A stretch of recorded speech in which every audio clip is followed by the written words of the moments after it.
Jake had been staring at his empty bank account for the third time that morning when his phone buzzed. Another message about his roommate listing, probably from someone who would ghost him after seeing the tiny apartment. He'd already met 12 people in 2 weeks, and each one had walked away shaking their heads. The apartment wasn't that bad. Sure, the kitchen was barely big enough for one person, and yes, the living room doubled as his study space with astronomy. Textbooks scattered everywhere, but it was clean, quiet, and only 20 minutes from campus. The real problem was the rent. In this college town, even a showbox cost a fortune. He opened the message and blinked. The person wanted to pay 3 months upfront. No questions about parties. No complaints about the size. No haggling over the price. Just a simple message asking about meeting times. And something odd about atmospheric requirements. Jake typed back quickly before this miracle could change their mind. They agreed to meet that evening at 7 at exactly 7 o'clock. There was a soft knock on the door. Jake opened it to find the tallest person he'd ever seen standing in his hallway. The man had to duck slightly to avoid hitting the door frame, and his movements seemed oddly graceful, like a dancer who'd practiced every step. "You must be Jake," the stranger said in a voice that sounded like he'd learned English from a dictionary. Every word was perfectly pronounced, almost to perfect. "I am the individual who contacted you regarding the living arrangement. You may call me Zix." Zix. What kind of name was that? But Jake wasn't about to question someone offering 3 months' rent upfront. "Come in, please," Jake said, stepping aside.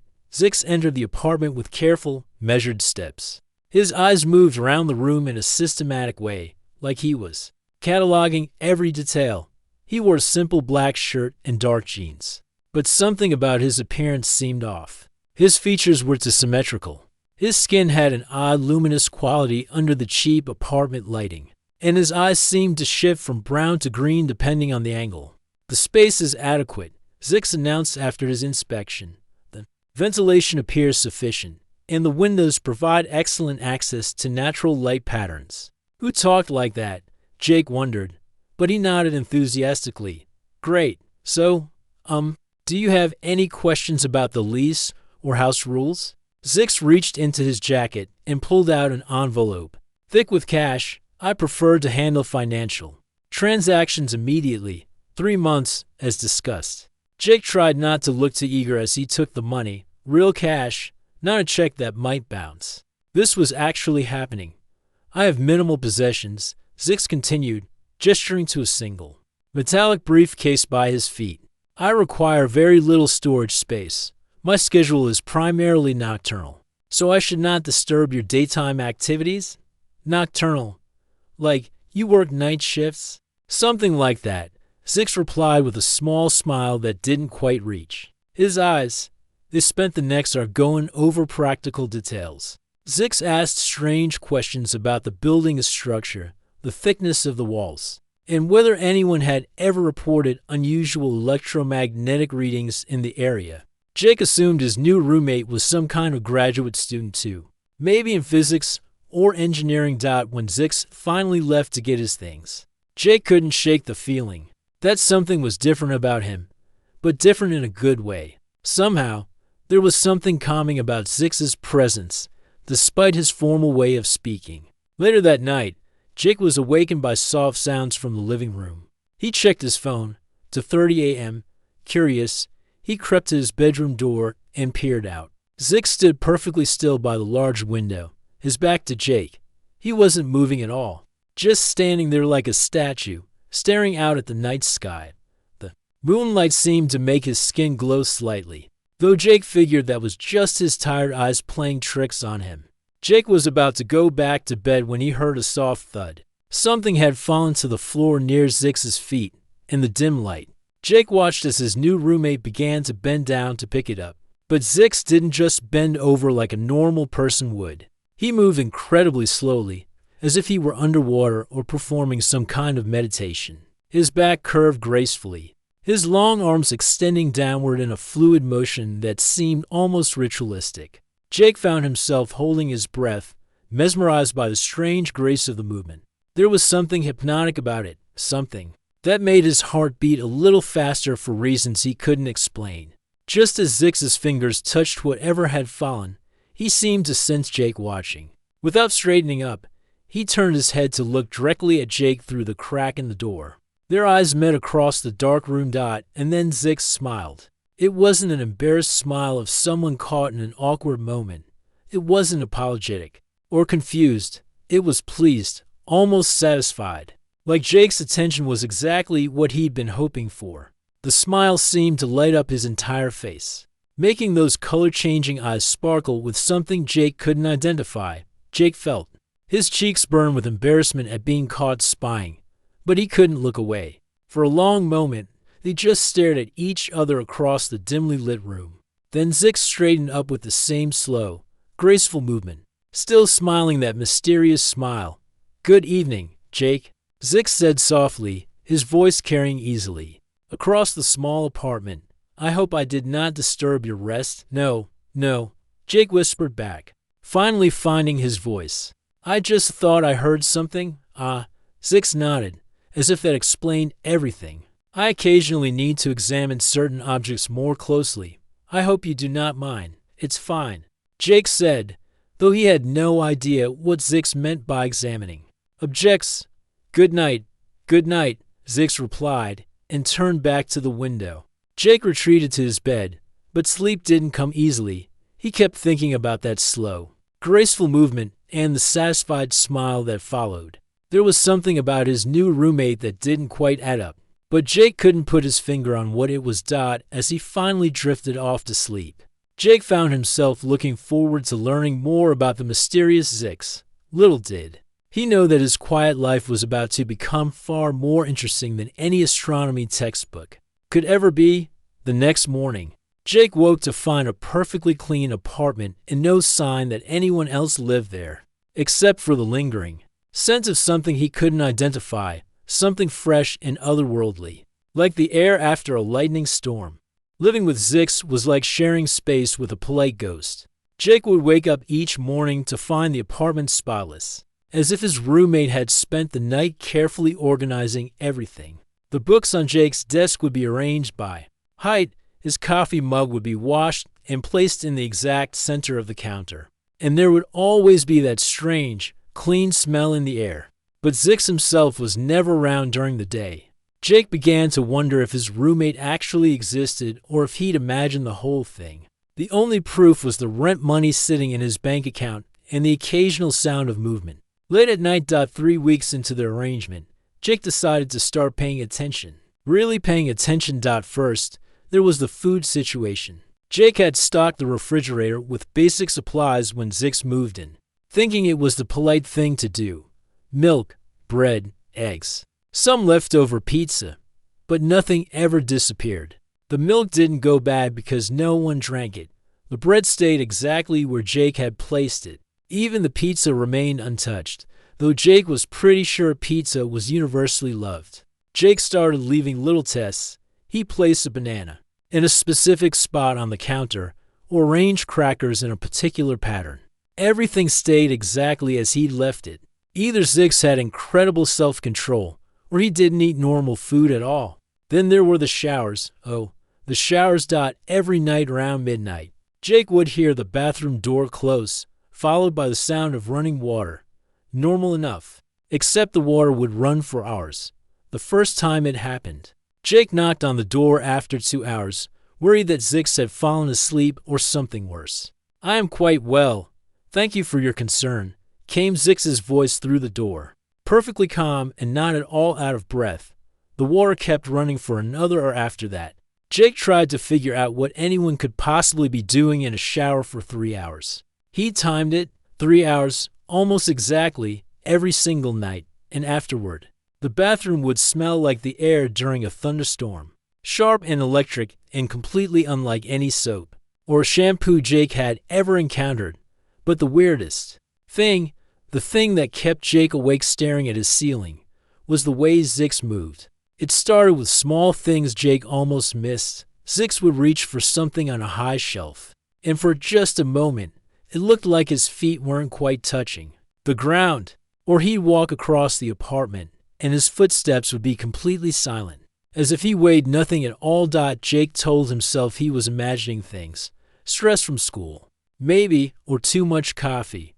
But then he started catching glimpses of Zix floating, actually floating, several inches off the ground. Usually when he thought Jake wasn't looking. The first time Jake saw it clearly, he was peeking around the corner while Zix stood by the bookshelf. His roommate was hovering about 6 inches above the floor, completely motionless, reading the title of one of Jake's textbooks. When Jake shifted to get a better look, Zix immediately dropped to the ground with barely a sound. "Did you need something?" Zix asked, turning around with that same mysterious smile. "Just checking on you," Jake managed, his mind reeling. "I'm well. Thank you for your continued concern." And then there were the bending incidents. They happen almost daily now, and Jake was starting to suspect they weren't accidents. Zix would drop something, or claim to see something interesting on the floor, and then begin that same slow, graceful descent Jake had witnessed that first night. It was mesmerizing every single time. Zix would bend at the waist with deliberate slowness, his movements flowing like water. His long arms would extend downward, his fingers reaching with careful precision. Everything about the motion seemed intentional, almost ceremonial. And every time, without fail, Zix would notice Jake watching. No matter how quietly Jake tried to observe, no matter how well he thought he was hidden, Zix always knew. And when their eyes met, that same pleased smile would spread across his face. Like Jake's attention was a gift he'd been hoping to receive. Jake started keeping a notebook, partly for his own sanity and partly because his scientific mind couldn't let the mystery go. He documented everything: the timing of the showers, the food that never disappeared, the floating incidents, the bending ritual that happened with increasing frequency. Day 23, he wrote one evening. Zix dropped his pen during what I think was supposed to be casual conversation about the weather. Took 47 seconds to pick it up.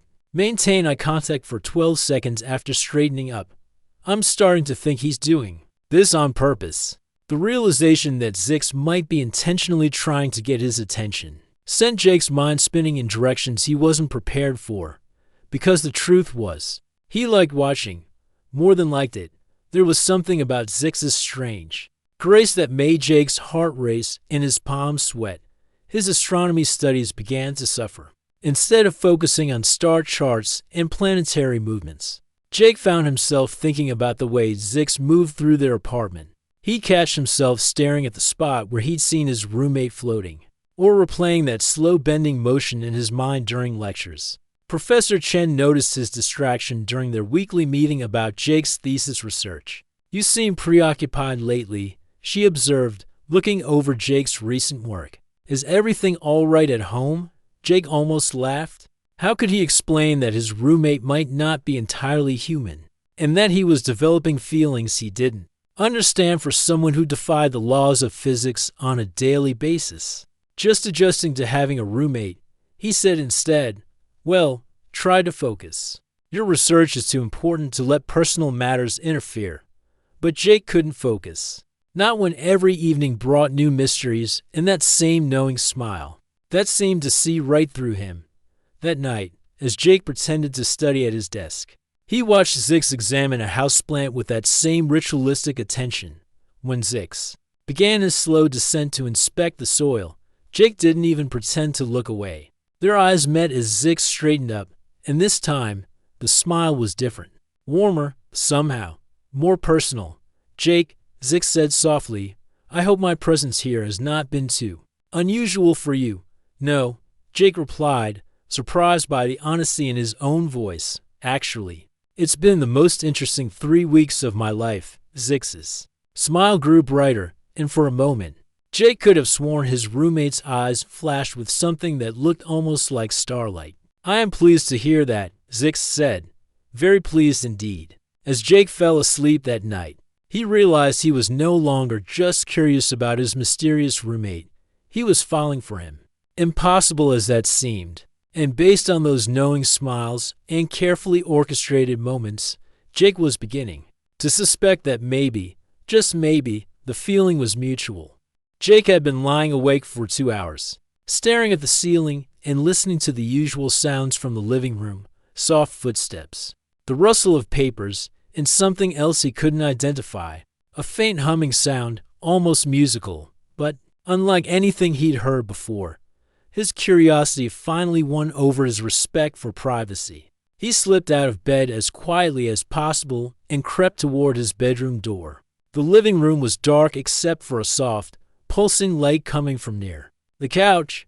Jake's heart nearly stopped. Zix's metallic briefcase was open on the coffee table, and it was glowing, not with electric light, but with something that looked like liquid starlight, casting moving patterns on the walls that reminded Jake of aurora borealis footage he'd seen in his astronomy classes. Zix sat cross-legged on the floor beside it, his hands moving over what looked like a complex control panel built into the case's interior. Symbols that definitely weren't from any Earth language scrolled across a transparent screen. The humming sound was coming from the device, rising and falling in a rhythm that sounded almost like a heartbeat. Jake must have made a sound, because Zix suddenly went very still. The glowing dimmed immediately, and Zix's head turned toward the bedroom door. "Jake," Zix said quietly, "I know you are there." Caught. Jake stepped out of the shadows. His legs felt shaky, and his mind was racing to process what he'd just seen. "What is that thing?" For a long moment, Zix didn't answer. He looked down at the device, then back at Jake, and something changed in his expression. The formal mask he usually wore seemed to slip away, replaced by what looked like relief. "I have been wondering when this moment would come," Zix said, closing the briefcase. The room plunged into normal darkness, lit only by the street light outside. "Perhaps it is time for honesty between us."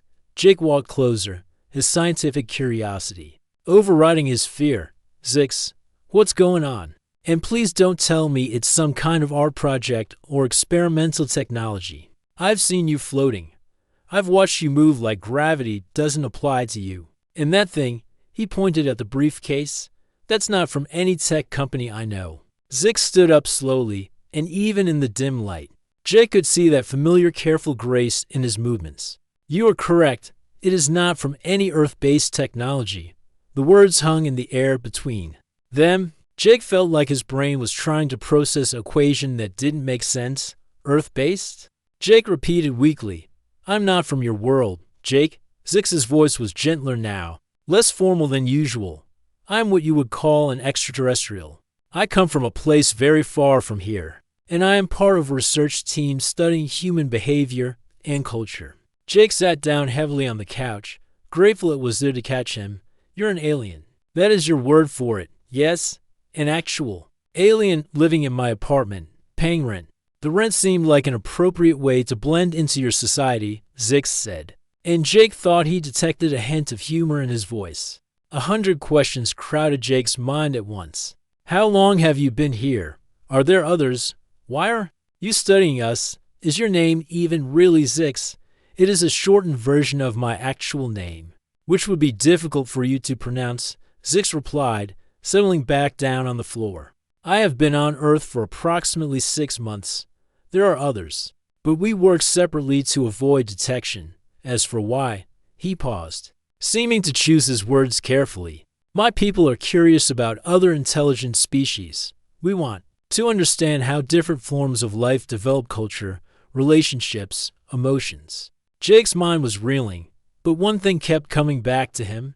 "All those times you bent over slowly and smiled when I noticed. Was that part of your research?" Something shifted in Zix's expression, and for the first time since Jake had known him, he looked almost embarrassed. "That is more complicated." "How is it complicated?" Zix was quiet for so long that Jake wondered if he was going to answer at all.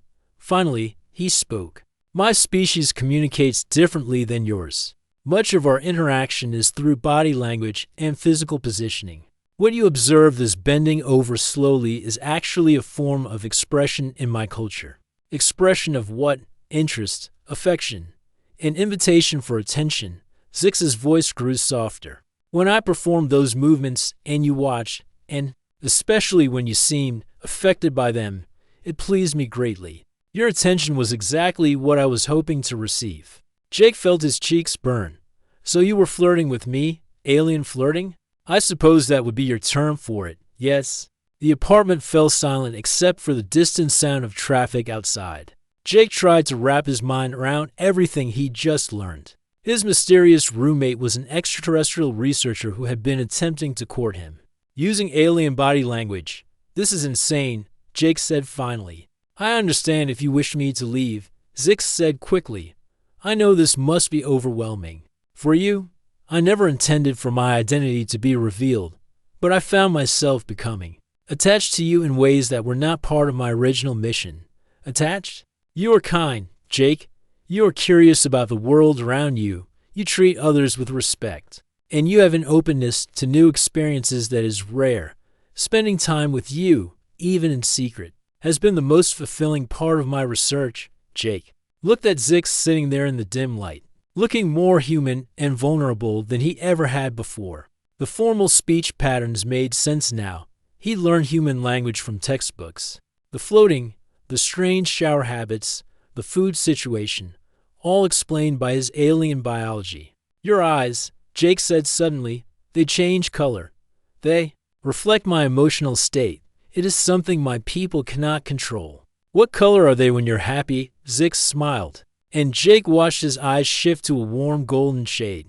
This color. And when you're nervous? The gold flickered to a deeper brown. Like this. Jake found himself smiling despite the impossibility of the entire situation. What about when you're interested in someone?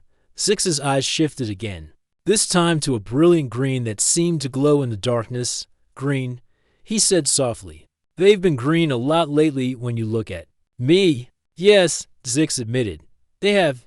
Jake felt something settle in his chest. A puzzle piece clicking into place. The attraction he'd been feeling. The fascination with Zix's strange behaviors. The way his heart raced during those slow bending moments. It all made sense now. So what happens now? Jake asked. Do you go back to your planet and file a report about the weird human who fell for his alien roommate? That depends, Zix said carefully. On what? On whether the weird human actually has fallen for his alien roommate, or if he simply finds the situation academically interesting. Jake looked at Zix's hopeful expression and those green, glowing eyes, and realized that his answer would change everything between them. I think, Jake said slowly, that the weird human stopped caring what planet his roommate came from about 3 weeks ago. Zix's smile could have lit up the entire apartment. In that case, he said, we have much to discuss. The next few days felt like living in a completely different world. Jake would wake up each morning and for a split second forget that his roommate was from another planet. Then he'd see Zix floating 6 inches off the ground while making coffee, or catch him having what looked like a serious conversation with the houseplant, and reality would come rushing back. But instead of feeling scared or overwhelmed, Jake found himself more fascinated than ever. Every strange thing Zix did now had an explanation, and every explanation led to a dozen new questions. So the 3-hour showers. Jake said one evening as they sat on the couch. They'd fallen into a routine of talking late at night when Zix was most active and Jake's curiosity was at its peak. My skin requires different moisture levels than yours, Zix explained.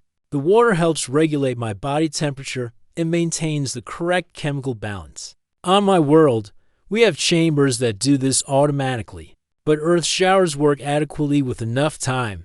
And the floating? Gravity affects my species differently. We evolved on a planet with much weaker gravitational pull. It takes concentration for me to stay grounded here, as if to demonstrate. Zix relaxed and immediately rose several inches off the couch cushion. Jake watched, mesmerized.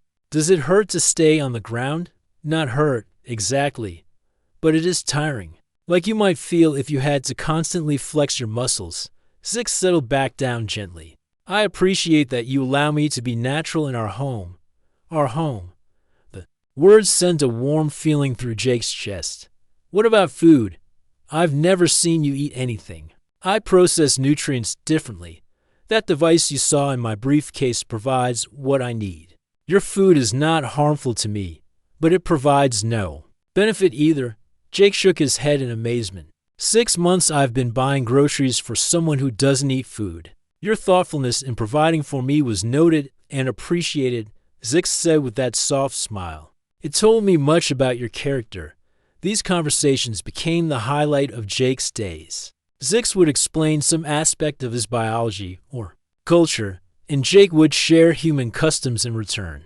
They discovered that Zix's people valued intellectual curiosity above almost everything else, which explained why he'd been drawn to Jake's astronomy studies. Knowledge is considered sacred among my kind, Zix explained.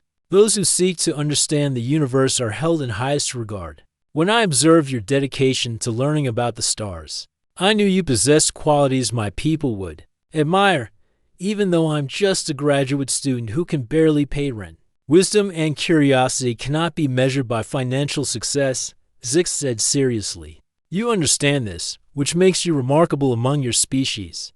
Jake felt his cheeks warm at the compliment. So that's what attracted you to me. My academic interests? Zix's eyes shifted to that brilliant green color.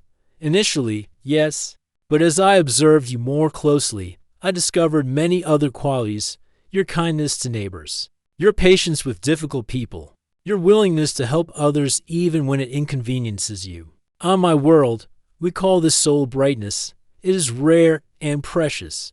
They were sitting closer now, and Jake could see the way starlight seemed to move beneath Zix's skin. What about the bending thing? You said it was a form of communication. In your culture, physical positioning conveys meaning for my people. The slow, deliberate movement indicates respectful interest in another person. When you watched and responded positively, it encouraged me to continue. Responded positively? Your breathing would change, your pupils would dilate, and your body temperature would increase slightly. All signs of attraction in humans. Jake laughed. You were reading my vital signs while flirting with me? I was trying to understand if my cultural expressions translated correctly to your species. Zix paused. Did they? Yeah, Jake said softly. They definitely did. But their growing closeness also brought challenges. Zix's research mission had a deadline. He was expected to return to his people in 3 months with a complete report on human behavior and social structures. What will you tell them about me? Jake asked one night, trying to keep his voice casual. That is complicated, Zix admitted. My reports were supposed to be objective observations. Instead, they have become increasingly personal. My supervisors have noticed the change in tone. Is that bad? It is unusual. Researchers are expected to maintain emotional distance from their subjects. The word subject stung more than Jake expected. Is that what I am to you? A subject? You were, initially, Zix said carefully. But you have become much more than that. You have become. What? In my language. There's a word that means the person who makes the stars shine brighter.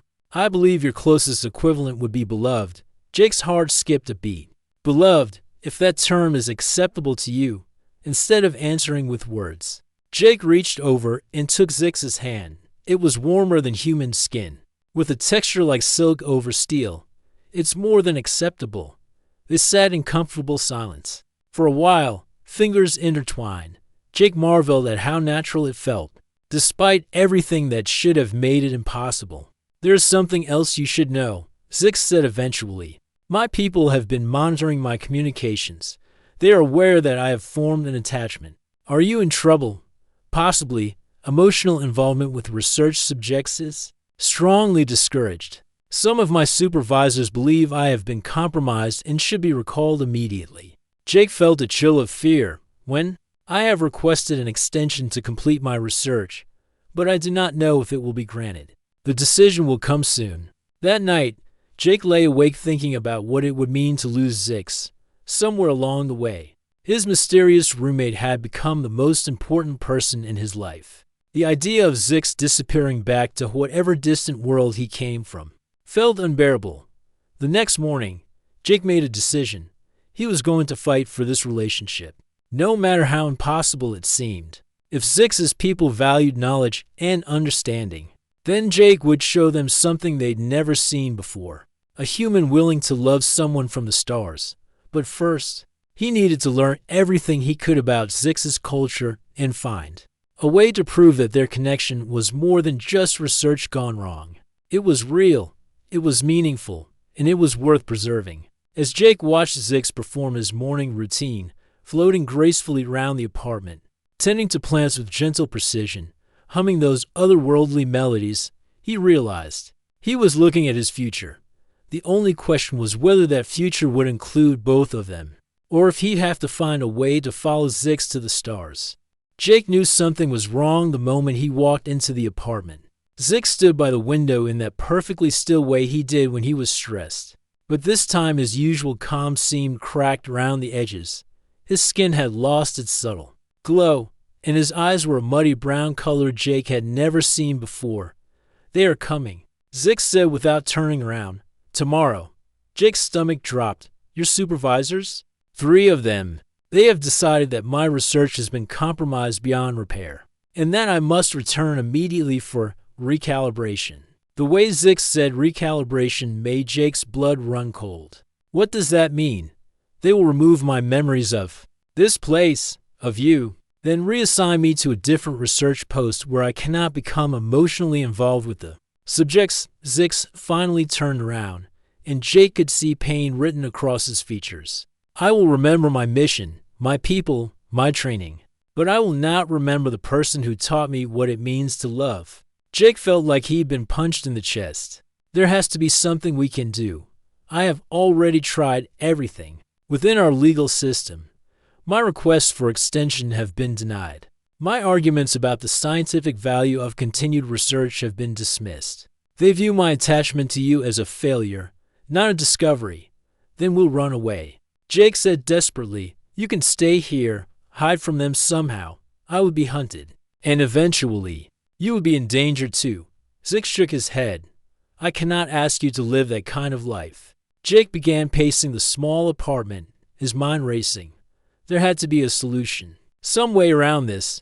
He was a scientist. Damn it, problems had solutions. "What if we could prove to them that your feelings aren't a contamination?" Jake said. Suddenly, what if we could show them that love is actually a universal constant? Something worth studying rather than erasing. How could we possibly prove such a thing? Jake stopped pacing and looked at Zix. "By letting me talk to them." "Absolutely not. They would view you as a contaminated subject. Unreliable for testimony, maybe, or maybe they'd see something they've never encountered before. A human who understands the value of interspecies connection." Jake sat down beside Zix, taking his hand. "You said your people value knowledge above everything else, right? Well, what we have is knowledge. We've learned how to communicate across species barriers, how to find common ground between completely different forms of life. That's not contamination.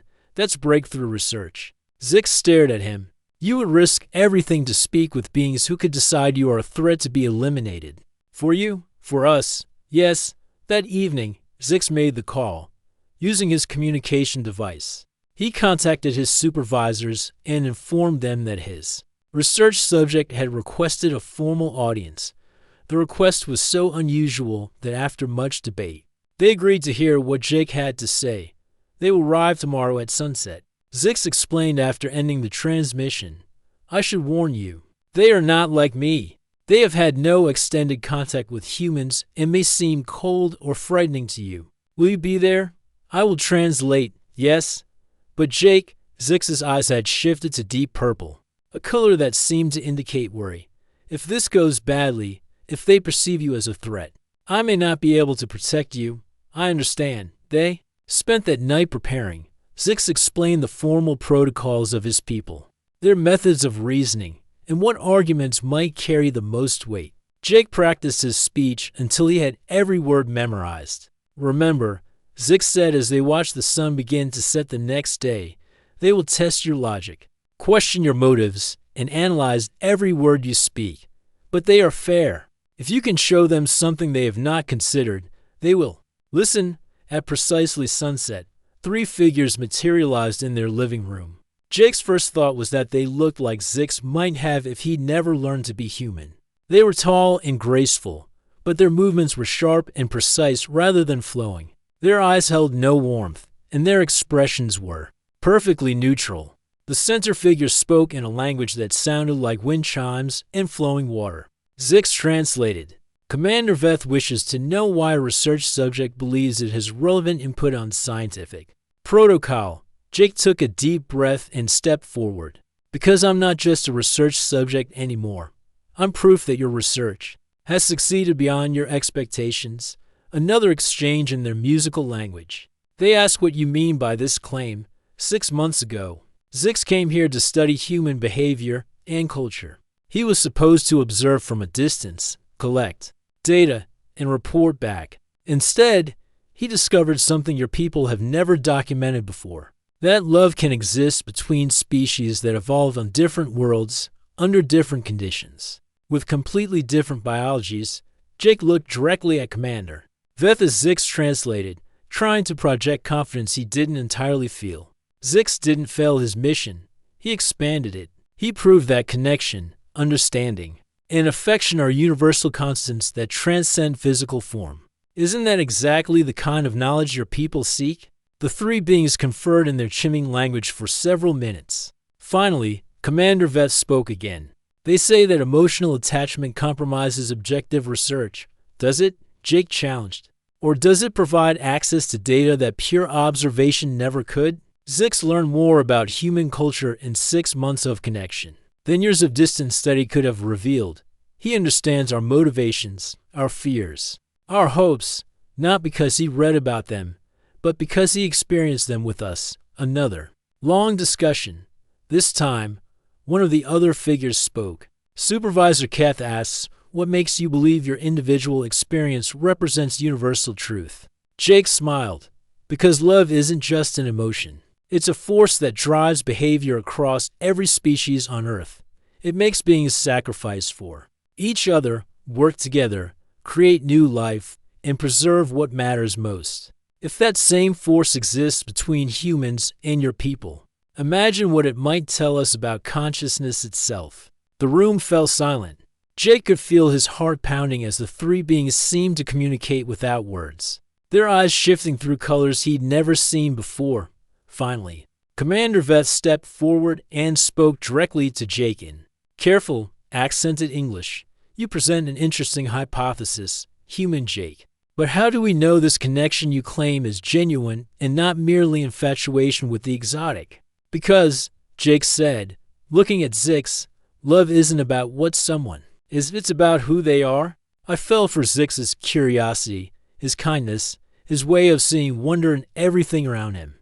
The fact that he's from another world just makes him more remarkable. Zix's eyes had shifted to that brilliant green color, and he was smiling in a way that seemed to light up the entire room. Commander Veth nodded slowly. Very well, we will consider your words. She turned to Zix and spoke in their language for several minutes.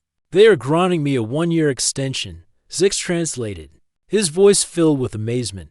I am to continue my research into interspecies emotional connections, with you as my primary co-researcher rather than my subject. Jake felt his knees go weak with relief. Co-researcher? They wish to study our relationship as a phenomenon rather than an aberration. We will document our experiences, our methods of communication, our cultural exchanges. The data will help them understand whether love truly is a universal constant. And after a year? Zix took Jake's hand, his skin warm and comforting. After a year, we will present our findings. If we can prove that love transcends species boundaries, they will establish a new research post here permanently. I will become Earth's first official cultural liaison. And if we can't prove it, then we will have had 1 year together. And I will carry the memory of that year for the rest of my existence. No matter what happens, Jake looked around the small apartment that had become their home, at the three alien beings who held their future in their hands, and at Zix whose eyes now shone like stars. Then let's make it the best year in the history of interspecies relations, Jake said. Commander Veth made a sound that might have been laughter. Indeed, we look forward to your report. 6 months later, as Jake and Zix sat on their balcony, watching the sunset, Jake reflected on how much their lives had changed. They had become partners in the truest sense, exploring the boundaries between their species, documenting their discoveries, and building something entirely new together.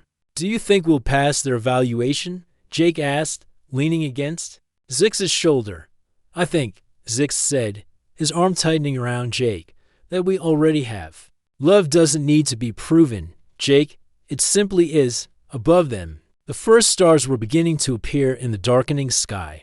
Jake no longer looked at them and wondered what was out there. He knew. He was holding it in his arms, and it was holding him back, and together they were writing a love story that stretched across the universe itself.